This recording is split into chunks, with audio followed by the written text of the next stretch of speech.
반갑습니다. 안녕하세요. 자, 박수 한번 치고 시작합시다. 네, 반갑습니다.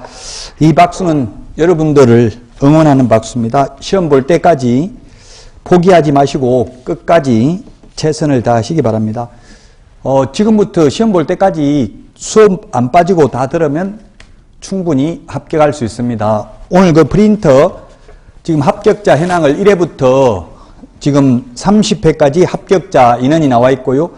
45만 명이 합격했습니다. 이때까지. 그래서 계속 수업을 지금부터 시험 볼 때까지 들으면 90% 이상 합격합니다. 평균 합격률은 약 30% 이상이 됩니다. 2차 응시자 대비.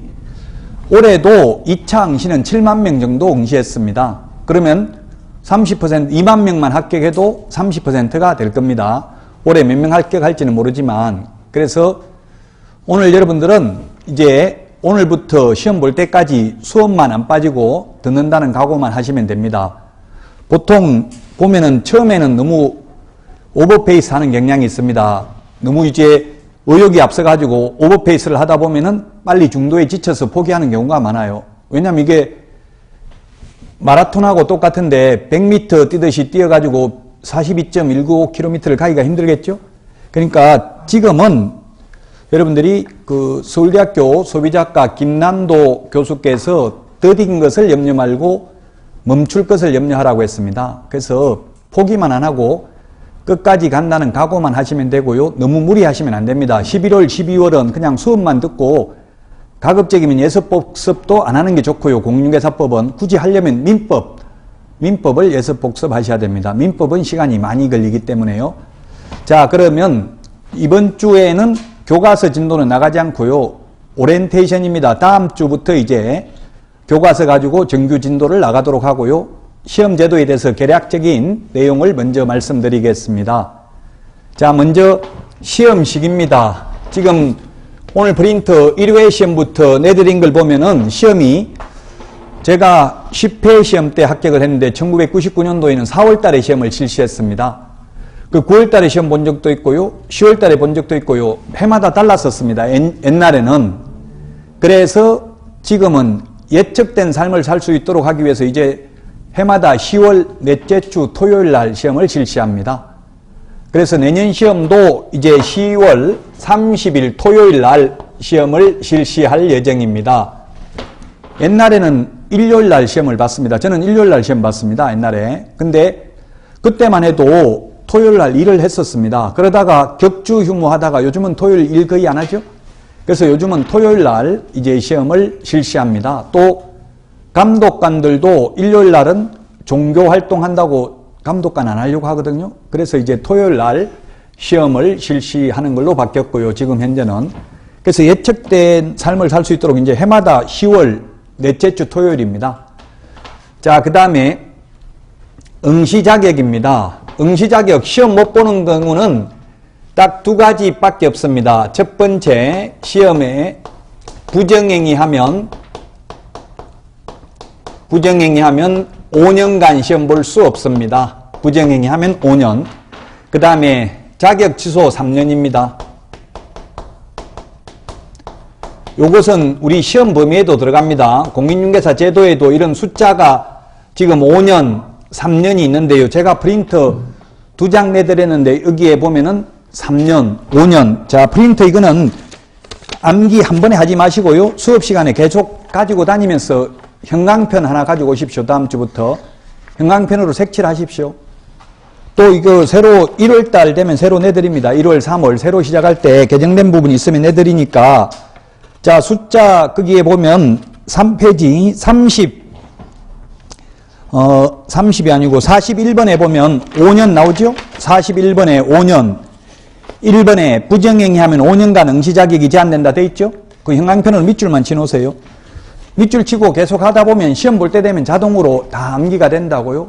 5년 동안 시험 못 봅니다. 부정행위하면 5년 동안 시험 못 보고요. 그 다음에 46번에 보니까 46번에 동그라미 5번 밑줄 치십시오.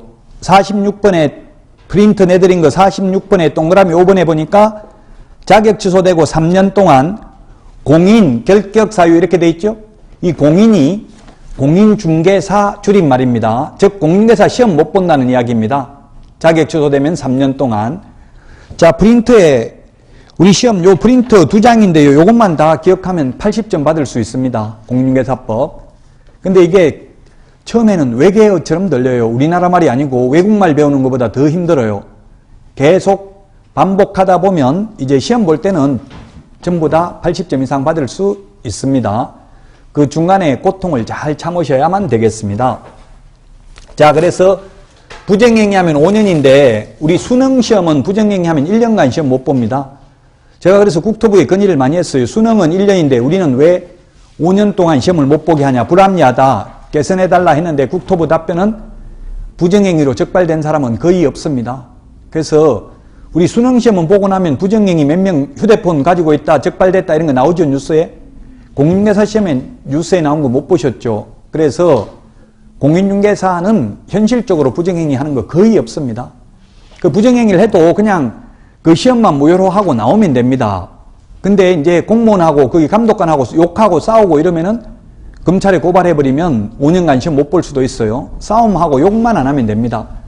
그냥 연세 드신 분들이 부정행위에다 적발되면 너는 애비애미도 없냐 하고 나오면 돼요, 그냥. 그러면 그 시험만 무효지 5년 동안 정지시키지는 않아요, 현실적으로. 거의 없고요, 5년 동안 자격이 정지되는 경우는. 그 다음에 자격 취소되고 3년 미경과자. 오늘 프린트에 보시면 이때까지 자격증 취득하신 분이 45만 명입니다. 그 45만 명의 공인중개사 중에서 1년에 자격 취소되는 사람이 10명도 안 됩니다. 거의 없다고요. 자격 취소되는 경우도. 자격 취소는 어떻게 하면 자격 취소되냐면 뒤에 다 나옵니다. 오늘은 다 할 수는 없고요. 예를 들면 자격증 빌려주면 자격 취소됩니다. 남한테 빌려주면. 근데 지금 우리나라에 약 11만 명의 개업 공인중개사가 있습니다. 개업을 하신 분들이 있는데 그 중에서 실제로는 한 2, 3만 명 정도가 자격증을 빌려서 하고 있습니다. 정부에서도 다 알고 있어요. 그러나 적극적으로 단속은 안 나갑니다. 다만 이제 부동산 정책을 실패했을 때 그걸 전부 개업공개사 책임으로 떠넘기고 그때 이제 단속하러 나간다고 합니다. 그러면 빌려서 한 사람들은 다 도망갈 수밖에 없죠. 문 닫고 도망가라 이렇게 알려주고 단속 나가요.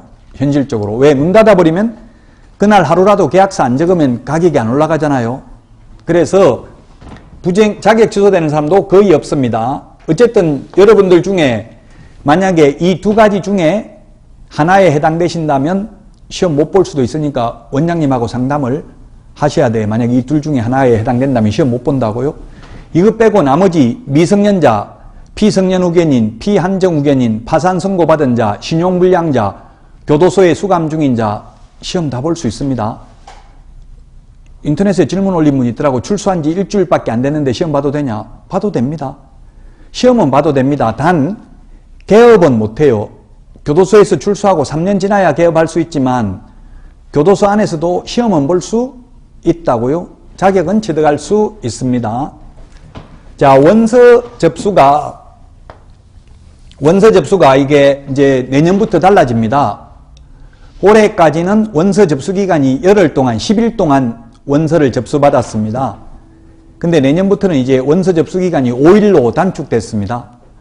5일로 단축을 시키고 그 다음에 추가로 접수를 받는데 이게 큐넷, 인터넷으로만 접수를 합니다. 큐넷에 들어가시면 뭐 한글로 큐넷으로 치도 되고요. 인터넷에. 아니면 영어로 치도 되는데 인터넷으로만 접수받습니다. 옛날에는 현장 접수를 받았고 학원에서 단체로 접수도 했었습니다.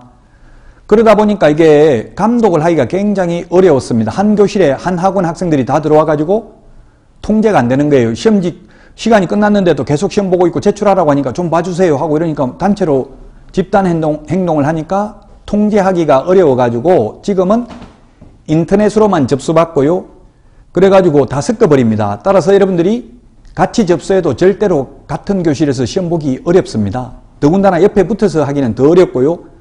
또 시험장에 들어가면은 감독관이 자석표를 붙입니다. 시험 보기 전에 미리 어떤 분은 아침에 일찍 가가지고 막 커닝페이퍼 적어놓고 했어요, 책상에. 근데 자석 배치를 여기 1번, 2번, 3번, 4번 이런 식으로 배치하니까 그 커닝 하려고 적어놓은 거 가지고 책상 들고 옮기더라고요, 자기 자리로. 그러니까 감독관이 그 사람 앞에 계속 시험 끝날 때까지 서 있는 거예요. 그러면 컨닝하기 힘들겠죠? 그래서 실질적으로 컨닝을 하기는 굉장히 어렵습니다. 꼭 하려면 본인 걸 볼 수밖에 없고 남은 거 보기는 어렵습니다. 왜? 옆에 있는 분이 나보다 공부 잘하는지 못하는지 알 수가 없기 때문에 그렇습니다. 이게 시험이 우리가 그 오지선다행인데요. 뭐 제가 제 그 지도 교수님도 출제위원으로 해마다 들어가셨는데 보면은 1번부터 이렇게 5번까지 있습니다. 1번부터 5번까지 있으면 이게 각각 8문제씩 1번 8문제, 2번 8문제, 각각 8문제씩 하면 40문제가 되죠? 똑같이 1번이 답인 게 8문제, 2번이 답인 게 8문제 이렇게 만들으라고 합니다. 산업인력공단에서는. 그래서 만약에 내가 시험을 봤는데 모르는 게 많아서 찍으려고 하면 어떻게 찍어야 되겠어요? 지금 1번이 이미 8개 돼 있는데 또 1번을 다 답으로 찍으면 안 되겠죠? 나를 믿어야 되잖아요. 내가 체크한 게 다 맞다고 전제했을 때 가장 적게 체크되어 있는 번호를 하나를 그냥 몽땅 쓰고 나오는 게 바람직하겠죠? 찍을 때는 원칙적으로는 1번이 8개, 2번이 정답이 1번인 게 8개, 2번이 정답인 게 8개 이렇게 만든다고요. 자, 그래서 올해 원서 접수는 5일간만 하고 첫날 접수했다가 마지막 날 취소하면 취소한 부분만 추가로 접수를 받는다고 이제. 취소하는 사람 없으면 접수 못해요. 왜냐하면 이때까지 통계를 내보니까 열흘 동안 원서 접수 기간이라 했는데도 불구하고 실제로는 전부 다 첫날 거의 다 대부분 90% 이상이 첫날 접수를 다 끝내는 거예요. 그럼 굳이 열흘간 줄 필요가 없다는 이야기예요. 또 학교 이게 코로나 때문에 학교 섭외하는데도 굉장히 어려움이 많았었습니다. 그래서 이제 내년부터 원서 접수 기간을 단축한다고 큐넷 산업인력공단 홈페이지에 가면 나와 있습니다. 자, 그 다음에 공부 시간인데요. 대체로 지금 1년 정도 해야 된다라고 알려져 있습니다. 오늘 중앙일보 뉴스에도 보니까 뭐 연예인 시험 봤는데 떨어졌다 붙었다 이런 거 나오더라고요. 연예인들도 몇 명 시험 봤다고 나오더라고요. 그래서 옛날에는 뭐 한 10년 전만 해도 6개월 정도만 공부해도 되는 것으로 알려져 있었지만 지금은 1년 정도 공부를 해야 된다. 안전적으로 합격을 하려면 뭘 요행이 찍어가지고 합격할 수는 있겠지만 확실하게 합격하려면 1년 정도 공부해야 된다. 그래서 가장 중요한 것은 여러분들이 다 알고 있어도 참아야 됩니다. 지금 첫 시간은 모르는 게 많아서 힘들 수 있지만 나중에 되면은 이제 내년 10월 시험 볼 때 되면은 거의 다 아는 거고 모르는 게 하나도 없다고요. 그래도 참고 들어야 돼요. 끝까지 시험 볼 때까지 우리 학원에서 강의 끝날 때까지 여러분들은 다 들어봐야 돼요. 한번 1년만 끝까지 다 들어보고 후회 없이 강의 들어보고 그래도 불합격하면 뭐 어디 원망할 데도 없습니다. 근데 최선을 다 못하고 불합격하면 아쉽잖아요. 그래서 일단 누가 뭐라고 해도 수업은 끝까지 다 들어보십시오. 수업만 다 듣는다면 아마 90% 이상 합격하실 겁니다. 원서 접수 인원은 지금 우리 그 프린터 내드린 거 보면 올해 접수 인원이 36만 명 정도 맨 마지막에 31회 보면 36만 명 넘게 접수를 했다가 2만 명 정도 취소하고 마지막 접수 인원이 34만 3,076명이라고 되어 있습니다. 근데 이게 통계라는 게 좀 웃기는 게 이 통계는 만약에 1, 2차 같이 접수하면 2명으로 잡힙니다. 이게. 그래서 실질적으로는 30만 명 안 되고요. 실질적으로는 한 22만 명 정도 됩니다. 1, 2차 같이 보신 분은 2명으로 이게 계산이 됐다는 이야기입니다. 그리고 그 지금 응시를 22만 7천 명이라고 되어 있는데요. 22만 명인데 이 중에서 1차 보신 분이 15만 명이고요. 2차 보신 분이 7만 명입니다. 합해서 22만 명이에요. 그래서 2차까지 보신 분은 불과 7만 명밖에 안 된다고 35만 명, 처음에 36만 명이 접수했지만 그만큼 원서 접수하고도 실제 시험을 안 보는 분들이 굉장히 많다는 이야기입니다. 제가 아는 분도 지금 10년째 해마다 원서 접수만 해요. 아쉬워서. 원서 접수만 해놓고 책은 한 번도 못 보는 거예요. 지금 다른 일을 하기 때문에. 그 일하다가 시간 되면 봐야지 하는데 그게 안 되더라고 마음대로. 그러니까 억지로 여러분들은 누가 무슨 소리를 하더라도 남의 말 들을 필요 없어요. 저한테도 묻는 분들이 많아요. 어떻게 하면 합격합니까? 필기를 하는 게 좋습니까? 안 하는 게 좋습니까?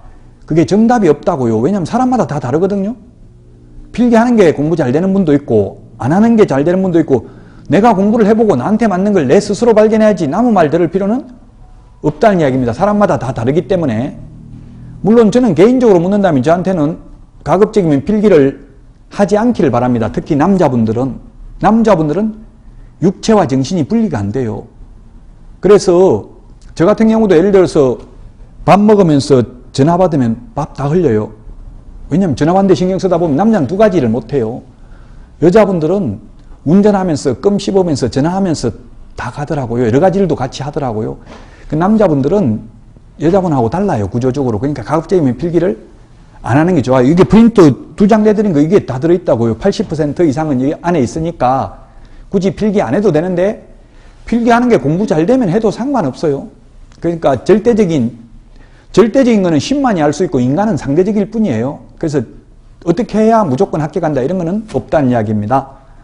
자, 그 다음에 이제 시험 과목입니다. 시험 과목인데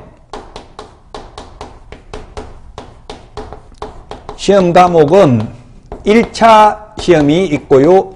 2차 시험이 있습니다. 1차가 있고 2차가 있는데 1차 시험은 두 과목입니다. 부동산학 개론, 부동산학 개론입니다. 부동산학 개론, 개론이라는 것은 개괄적인 논의다 이 말이죠. 즉 깊이 하는 게 아니라 개괄적으로 잡다한 걸 여러 개를 다 한다는 얘기, 조금씩 한다는 얘기, 너무 깊이 하는 게 아니고, 예를 들면 대학이나 대학원에서는 그냥 투자론 이렇게 한 과목을 강의하거든요. 근데 학개론에서는 투자론, 감정평가론, 뭐 이거저거 조금씩 강의를 한다는 이야기예요. 깊이는 안 하고. 그래서 개론이라는 말을 씁니다. 우리 건축학 개론 이런 말 있잖아요. 그 개괄적인 거, 기본적인 걸 하는데 잡다한 걸 여러 가지를 한다 이 말이에요. 이것만 학문이고요. 부동산 학개론 요거 하나만. 나머지는 전부 법 과목입니다. 우리 시험 과목이. 요거 하나만 학문이기 때문에 법조문에 없어요. 학자들이 주장하는 것이기 때문에 가장 공부하기 저는 개인적으로 가장 힘들더라고요. 법은 다 법에 있기 때문에 명확하게 이게 답이다 아니다 하는데 이건 학문이기 때문에 학자들이 주장하는 거니까 정확하게 이게 정답인지 아닌지 이게 논란의 여지는 있을 수 있습니다. 어쨌든 요거 하나만 학문입니다. 그래서 부동산 학개론이 작년에 어려워가지고 올해 쉬울 차례였는데 올해 또 어려웠어요. 이제 그런 통념을 깼다는 이야기예요. 옛날에는 한 해 어려우면 한 해 쉽고 이렇게 냈거든요. 근데 올해는 이제 민법이 어려울 차례인데 올해 오히려 민법이 비교적 무난했다 이렇게 알려져 있더라고요. 뭐 절대적으로 어렵다 쉽다 말할 수는 없지만 요거 하나만 일단 어쨌든 법 과목이 아니라 학문이다. 부동산 학개론이 되겠습니다. 부동산 학개론도 보면은 옳은 것이 29문제가 나왔습니다. 공인중개사법도 28문제가 옳은 걸 출제했고요. 오지선다행은 옳은 게 찾기 어렵습니다. OX 문제는 X가 찾기가 어려워요. 근데 옳은 게 29문제가 나왔고 박서행 문제가 또 12문제 정도 출제됐습니다. 지금 모든 과목이 다 박서행 문제가 나왔다고 박사안에서 옳은 것을 모두 고른 것은 해가지고 기역, 니은, 디귿 뭐 이런 식으로 출제가 됐어요. 그래서 출제 경향이 굉장히 좀 전 과목이 다 좀 어려운 패턴으로 출제가 됐습니다. 그래서 단시간에 요행을 바라고 공부해서는 힘들다는 이야기입니다. 그냥 1년 정도 내공을 쌓아야 안정적으로 합격할 수 있는 시험으로 바뀌었습니다. 그래서 시험에 가장 시간이 많이 걸리는 게 저는 개인적으로는 민법이라고 생각을 합니다. 민법. 백성민자죠. 백성의 법입니다. 모든 국민들에게 적용되는 개인 사생활을 규율하는 법이 민법입니다. 이 민법 하나만 사법입니다. 개인 사생활을 규율한다고 해서 사법이라고 합니다. 개인과 개인 간의 관계를 규율하는 법입니다. 이게 다른 공법이나 우리 공인중개사법에도 바탕이 되는 법이기 때문에 민법을 열심히 해야 됩니다. 민법은 리갈 마인드가 있어야 됩니다. 리갈 마인드. 법적 사고력이 있어야 풀 수 있는 과목입니다. 2차 과목 공법이나 공인중개사법 이런 거는 예를 들면 아까 이런 숫자 부정행위하면 5년 자격 취소 3년 시험 못 본다 이런 게 시험에 나올 수 있다는 이야기예요. 그러면 이거 5년 3년 이런 건 단순히 암기지 이게 뭐 특별히 법적 사고력이 있어야 되는 건 아니죠. 기초가 필요한 거 아니잖아요. 근데 민법은 좀 법적 사고력, 리갈 마인드가 있어야 풀 수 있도록 사례 중심으로 나온다고 뭐 갑이 열한테 집을 팔았다, 을이 또 어떻게 뭐 병한테 어떻게 했다 이렇게 갑을병정 이렇게 사례 중심으로 나오니까 굉장히 어려울 수 있습니다. 뭐 1차 합격하신 분들은 오히려 2차만 봐가지고 떨어지신 분들은 2차가 훨씬 더 어렵다 이렇게 말하는데 저는 그렇게 생각하지 않습니다. 2차만 봐서 떨어지는 분들은 너무나 이제 쉽게 생각한 거예요. 2차 한 문제에 떨어졌기 때문에 내년에는 1년 동안 한 문제야 충분히 넘겠지 싶어가지고 시험 보기 몇 달 전에 나오고 이렇게 하면 위험하죠. 지금 합격률이 2차만 봐가지고 합격할 확률이 55%입니다. 2차만 봐가지고 55%에서 최대 60%입니다. 그럼 40% 이상은 2차만 봐가지고 또 떨어진다는 이야기예요.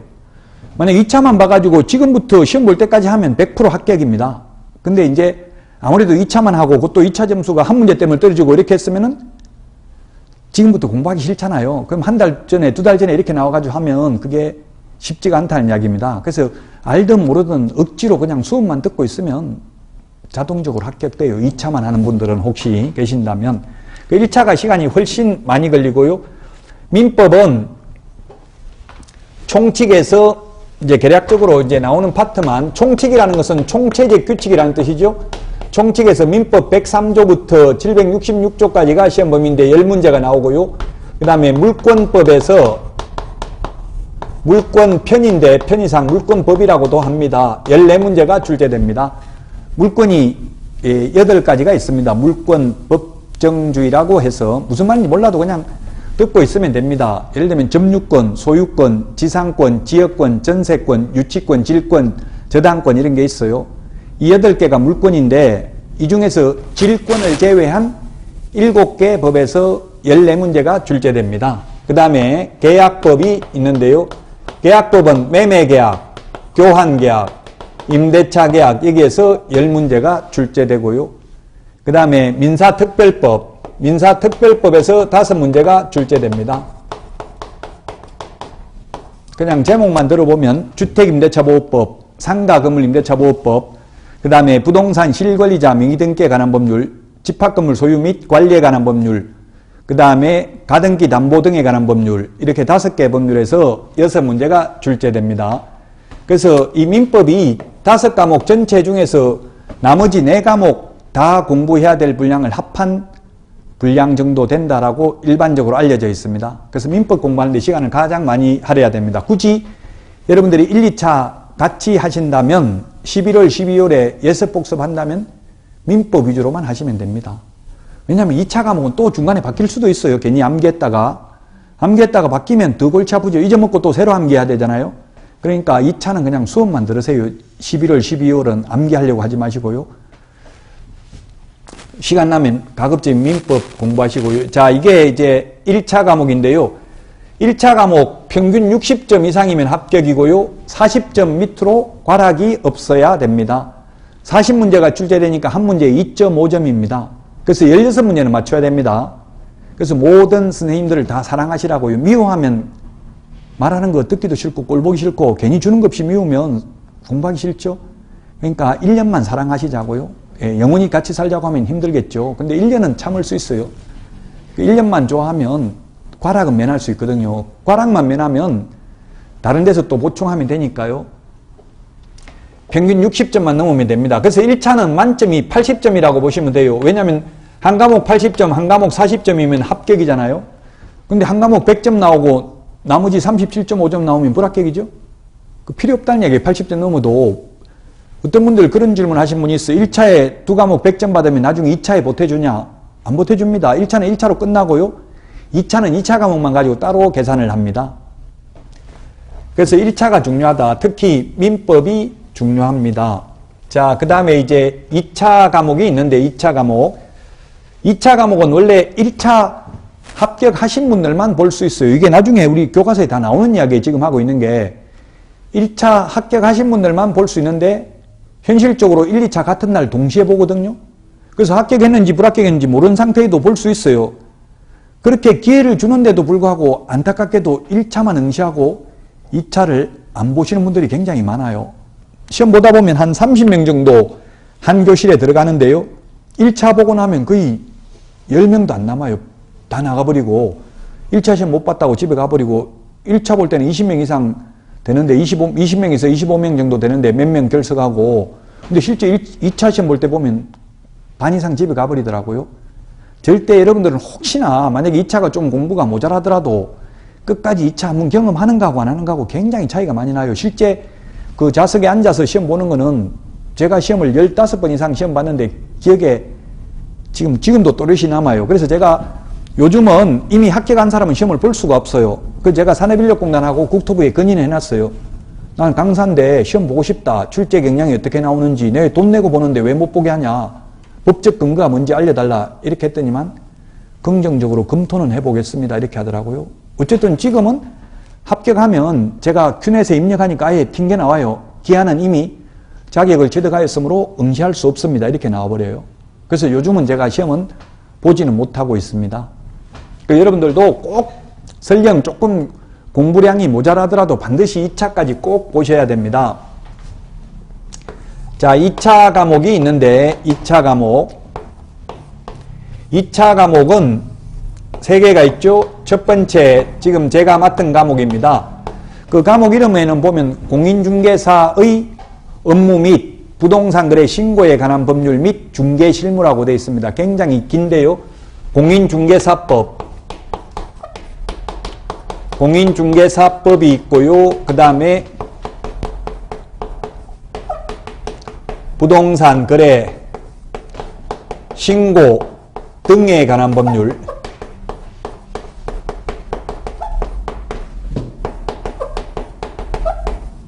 등에 관한 법률이 있고 중개 실무가 있습니다. 이 공인중개사법은 1983년 12월 30일 날 제정이 되었습니다. 옛날에는 소개영업법이었습니다. 1961년도 소개영업법이었고요. 그러다가 1983년도에 이제 부동산 중개업법으로 제정이 되었었습니다. 부동산 중개업법으로 제정되면서 이제 공인중개사 자격제도를 도입했고 또 위반하면 징역 벌금 규정을 신설했습니다. 규제를 강화했었습니다.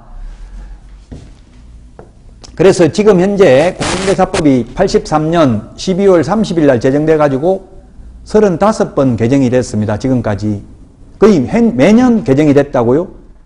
그래서 안타까운 건 어떤 분들은 지금 작년 책으로 공부하고 내년 시험을 올해 책으로 이미 지나갔던 책으로 공부하고 이는 굉장히 위험합니다. 2차 과목은 해마다 바뀌기 때문에 그래서 꼭 새 책으로 가급적이면 공부하기를 권장합니다. 특히 2차 과목은 그 한 문제 때문에 당락이 결정되는데 뭐가 바뀌는지 이게 계속 헤매고 다니면 엄청나게 스트레스 받아요. 그래서 가급적이면 새 책으로 좀 공부하기를 권장드리겠습니다.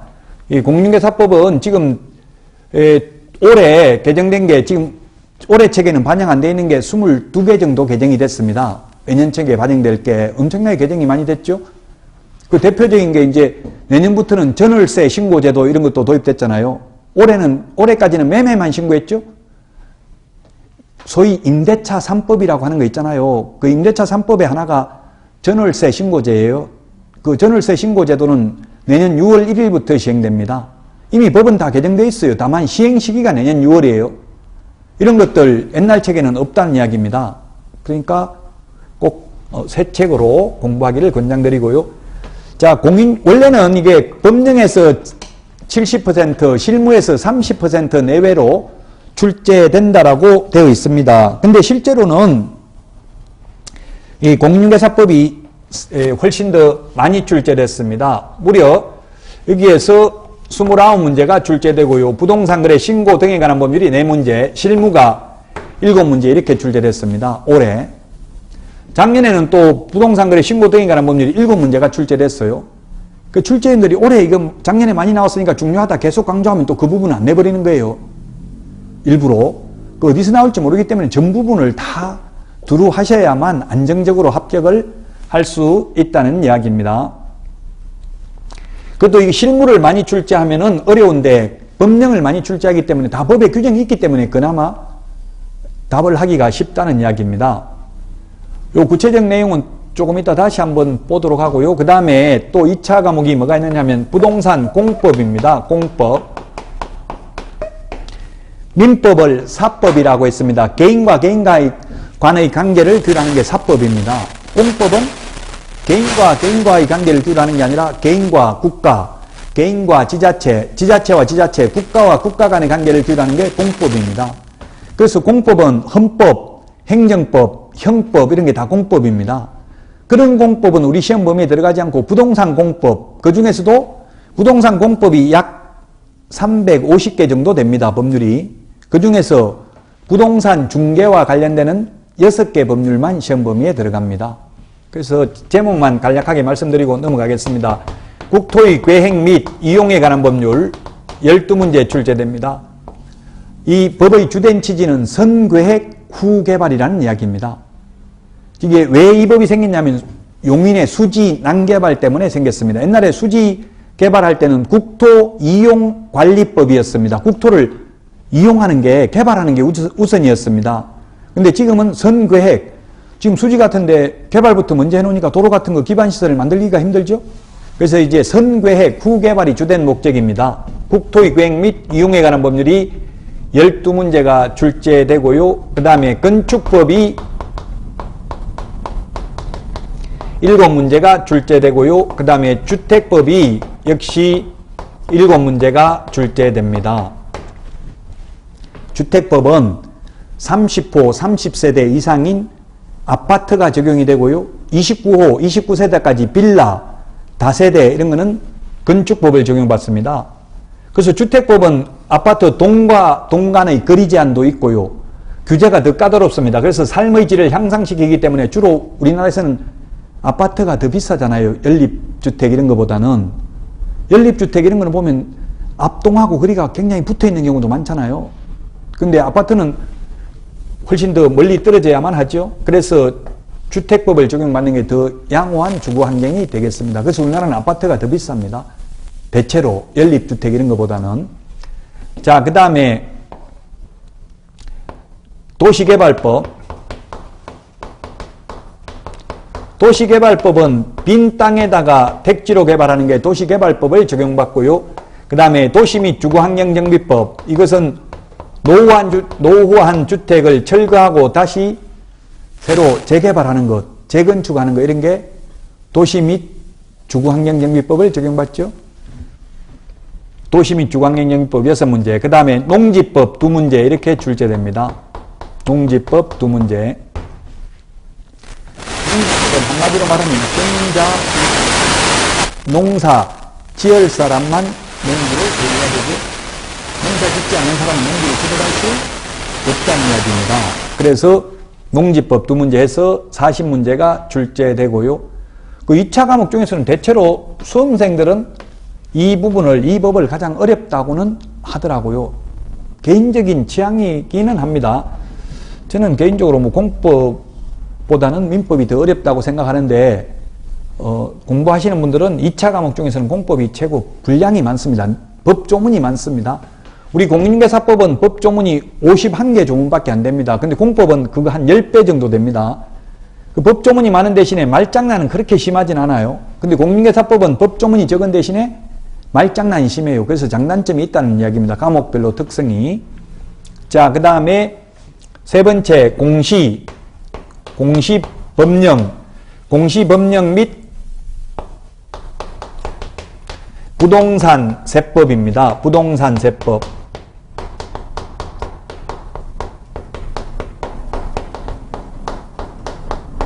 부동산세법입니다. 공시라는 말이 뭐냐면 여러분들이 이제 처음 공부하면 모르는 단어가 나오면 자꾸 휴대폰 가지고 네이버나 다음에 이런 데 검색을 해 보십시오. 그러면 용어를 먼저 알아야만 공부하기가 쉽죠. 공시라는 것은 공적인 장부에 공개 표시하는 걸 공시라고 합니다. 그래서 등기사항증명서에 공개 표시되어 있는 것, 등기부에 공개 표시되어 있는 걸 등기법이라고 하고요. 그 다음에 지적공부에 토지대장, 임야대장 이런 데 공개 표시되어 있는 것을 공간정보 구축 및 관리 등에 관한 법률이라고 합니다. 줄여서 그냥 지적법이라고도 합니다. 흔히. 공간정보 구축 및 관리 등에 관한 법률인데 정확한 명칭은 각각 12문제씩 출제가 됩니다. 그 다음에 모든 세법이 아니라 부동산 관련 세법입니다. 우리 부동산 세법은 16문제가 출제됐는데요. 먼저 총칙이 2문제 출제됐습니다. 올해 총칙. 전체적인 게 2문제 나왔다고요.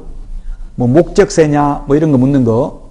국세냐 지방세냐 이런 거 묻는 게 두 문제 출제됐다고 이를테면, 조세라는 것, 세금이라는 것은 반대급부 없이 국가나 지자체가 징수하는 게 조세죠. 세금이죠. 우리가 수도세, 전기세 하는 거는 세금이 아니에요. 그 전기세나 수도세는 반대급부를 지급하잖아요. 수도를 물을 주고 돈 받으니까 그건 세금이 아니라고. 세금은 아무것도 주는 거 없이 받아가는 게 세금이라고요. 자, 그래서 부동산을 취득하면 내는 세금이 취득세입니다. 대체로 취득세가 세 문제가 나오고요. 그 다음에 등록면허세 한 문제 정도 출제됩니다. 여러분들이 중개사무소 개설 등록을 해도 등록면허세를 내야 됩니다. 근데 올해는 취득세가 1.5문제, 등록면허세가 2.5문제, 두 개 합해서 4문제 나온 건 똑같아요. 조금 방향이 달랐어요. 그 해마다 똑같이는 안 나온다는 얘기면 대체로 이렇게 출제됩니다.